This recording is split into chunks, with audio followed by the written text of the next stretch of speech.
14 दिसंबर को देर रात नागापट्टिनम, तमिलनाडु में नागौर दरगाह में कंदूरी उत्सव के अंतर्गत लाखों श्रद्धालु शामिल हुए। के दृश्यों में सड़कों पर विस्तृत रोशनी, परेड और भव्य झांकियां दिखाई दी। रात के समय दरगाह पर सैकड़ों लोगों का हुजूम देखा गया। 14 दिवसीय कंदूरी महोत्सव जिले नागौर दरगाह महोत्सव के रूप में भी विख्यात है।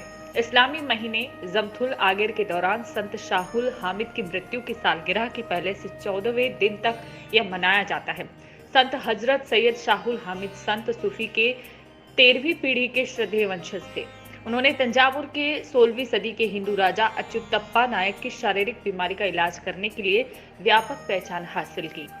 यह ऐतिहासिक महत्व कंदूरी महोत्सव के दौरान हिंदू भक्तों की अनोखी भागीदारी को आकर्षित करता है।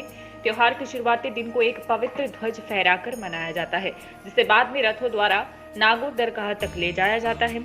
दूसरे से 7वें दिन तक पवित्र संत विभिन्न प्रार्थनाओं के साथ कुरान पढ़ते हैं। श्रद्धालु दरगाह में प्रदर्शित अल्लाह की रोशनी को देखने के लिए दरगाह में आते हैं।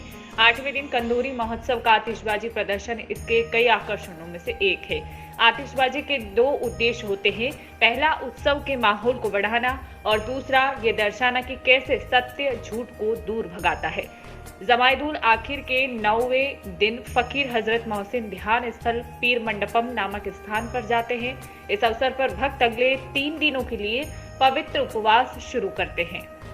10वें दिन चंदन का लेप लगाए हुए परेड जैसी रथ यात्रा का आयोजन होता है। इसके बाद रावला शरीफ और महान संत की कब्र का शुभ लेप से अभिषेक किया जाएगा, क्योंकि इसे परिसर के अंदर लाया जाएगा। त्योहार के 9वें दिन शुरू किया गया व्रत 11वें दिन भक्तों द्वारा समाप्त कर दिया जाता है। अल कुरान का संदेश पूरे 14 दिनों में सुनाया जाता है और इसका आशीर्वाद महान आत्माओं को दिया जाता है। कंदूरी महोत्सव के समापन के बाद झंडे और रोशनी हटा दी जाती है। केवल नागौर दरगाह की आध्यात्मिक रोशनी ही बची रहती है। तो इस प्रकार हमने आज आपको बताया है कि तमिलनाडु के नागापट्टिनम में किस प्रकार कंदूरी उत्सव का बड़ा महत्व है।